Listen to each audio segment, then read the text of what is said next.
They buried me in the water and I came out new. Now I'm baptized in blue. Welcome to the Officer Autumn podcast, the only podcast designed specifically for female cops in mind. I hope you enjoy this podcast episode.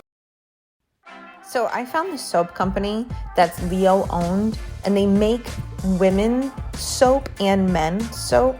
And here's why this is important. There's a lot of excellent homemade and handmade and all natural soap, but they don't make men and women's soap. And so I found this company. It's called Patriot and Co.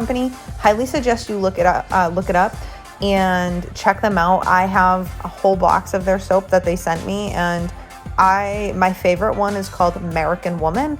It's pink, smells amazing. I've been washing with Beautiful Badass.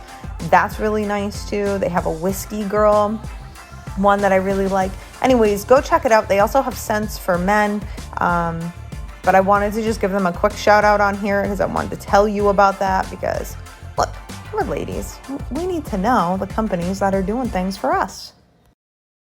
What's up, ladies? We're going to talk about how to deal with supervisors that maybe you don't get along with.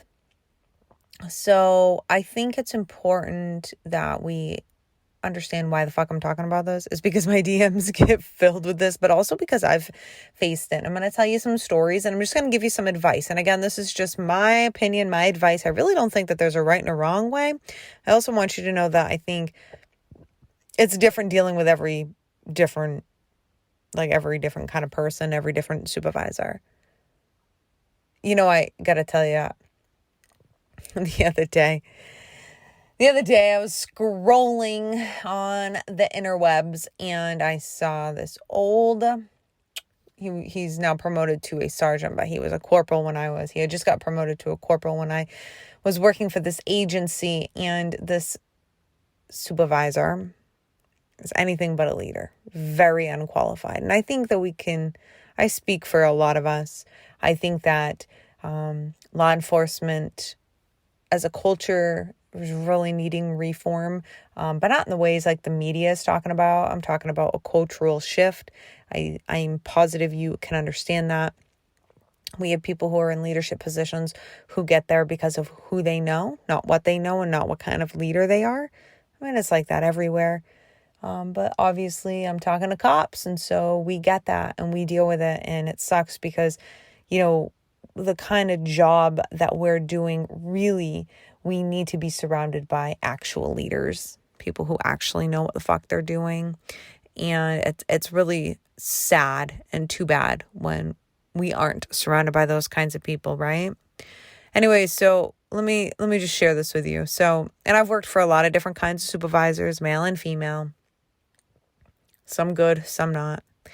And this guy, so I'd work overnights with him, and of course my whole shift or whatever.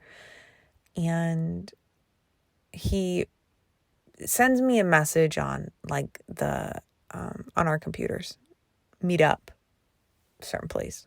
I'm like, fuck. I had a real bad feeling about it. I just had a really bad feeling about it. And I'm like, this isn't good.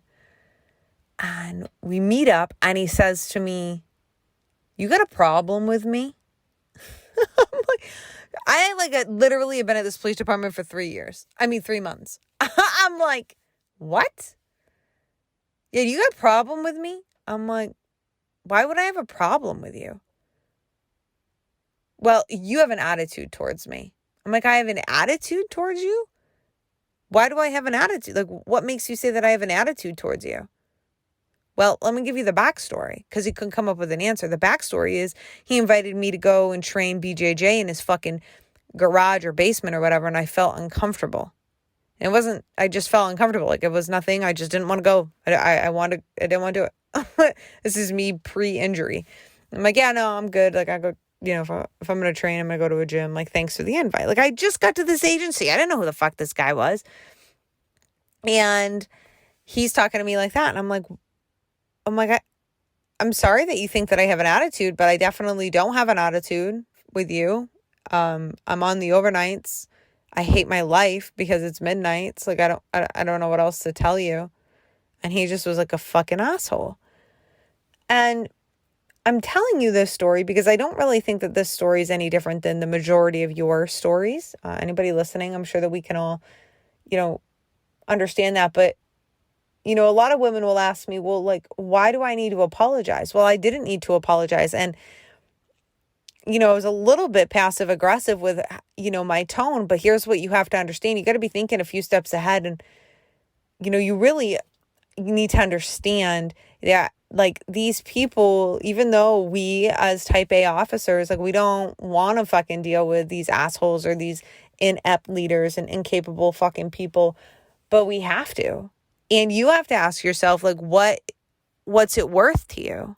What is it worth to you to be fucking with someone like that? Like, do you want to be an asshole to them and then they're going to make your life miserable? Or do you want to, because, like, he was trying to communicate with me in his asshole way.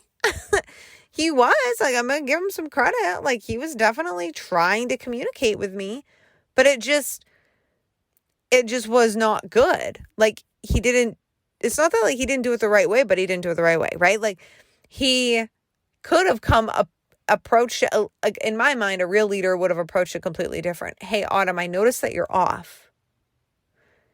You typically act like this, but it feels, it's been seeming to me through this example, and this example, that you might be off. You seem a little grumpy, short, angry, frustrated. How can I help? That's what a leader would do. Not what I did. Not what he did. Sorry. Not what he did to me. But at the end of the day, like, I could have got stubborn about it and all righteous and been like, just because I'm a woman, or just because, he thinks I'm giving him attitude, which we know that no man is talking to another man saying he gave me attitude. Like, it just doesn't happen. Very fucking rare. We know that. We know that us women that tends to be what they say to us. So you're giving me attitude. Well, whatever that really means. Yeah, we probably are, right? Whatever. So then you have to ask yourself, like, because you're probably sitting here like, oh, like,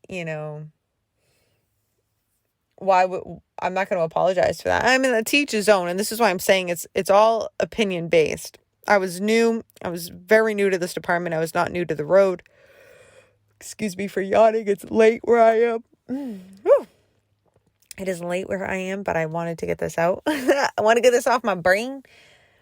And I just felt like the best thing for me at that time was to just kind of schmooze it over like I did. But then I went on the defense around him. That motherfucker never, ever, ever earned my trust. Now I see that he's a sergeant and I just feel so fucking bad, and there's just no need of it. There's no fucking need of it. Promoting inept fucking leaders. But that's what we do in law enforcement, unfortunately. And I'm not saying everywhere, so don't be getting your panties in a bunch. There definitely could be places where, we have PDs that have their shit together. I know that there are definitely great leaders that have been promoted, but I do also know that by and large, we have a lot of incapable people that have been leaders. And so what do we do? Well, like I said, it really is up to you. I really wouldn't be causing a problem. I just wouldn't, unless you have situations that keep happening over and over and over and over and over again. Then we have to ask ourselves, like, what are we doing? Like, so quickly, we all love to just, and this is not a gender thing, and this is just nothing. This is just the truth. It's like, we all love to point fingers very quickly. And I am 100% in the same boat as you. I have done that. I do that, right? Point fingers, blame somebody else, yada, yada. But the thing is this. It's actually, we first need to be looking at ourselves. What are we doing? And if we're not doing anything to cause a problem, then no problem. But if we are doing something to cause a problem, and what does that mean? That means, are we being short? Are we being angry? Are we treating somebody differently than we're treating others? And is it becoming apparent within our place of fucking employment? Do we have a lot of things going on in our personal life and we're letting it bleed through? one thing I can say about us women is we do not do a very good job of putting things into a box. We just don't. So take a look at all of that. And then from that point, you can, adjust fire and how you're going to take action. And it's different in every situation. And like I said, it's different for everybody. You're going to have great leaders. You're going to have mediocre leaders. You're going to have awful leaders. And sometimes it's worth you calling them out. But I'm just going to tell you, there's very few and far between. Do not think that you need to go and be Superman or Superwoman and fucking call all these motherfuckers out. I promise you it's going to do nothing but bite you in the ass. So put it in your pocket. Fucking know about it. Never trust that motherfucker. Decide how you're going to move forward knowing what you know. Sometimes just schmooze some shit over when you need to, and other times, you have to say something back, or you have to take steps, gotta take the steps, in more of a professional manner. But just know that not always, you don't always have to take those steps. And just remember that everybody's human too. So, that guy could have been fucking having a moment, but he's just a fucking, I don't think so. I don't really believe that person is a good person, for a multitude of reasons. It does not matter why. I'm sure that you can relate to that. And, so that's what I have to say about that. If you guys if you haven't already taken the Tactical Confidence, the free training, I believe by the time this podcast comes out, it's going to be closed, but keep an eye out on our She's an Asset 3-month mastermind, unlike anything you've ever done inside of police work. 3 experts on firearms, combatives, and, me, mindset, confidence, command, presence. Your girl has got you. And we're gonna make sure that you are an absolute motherfucking asset to any and every agency you work for. Keep an eye on that. The link will be in the show notes when it's live. I'll be in your inbox. If I have your email address, I'll be in your inbox letting you know as soon as that opens. All right. I'll see you next time.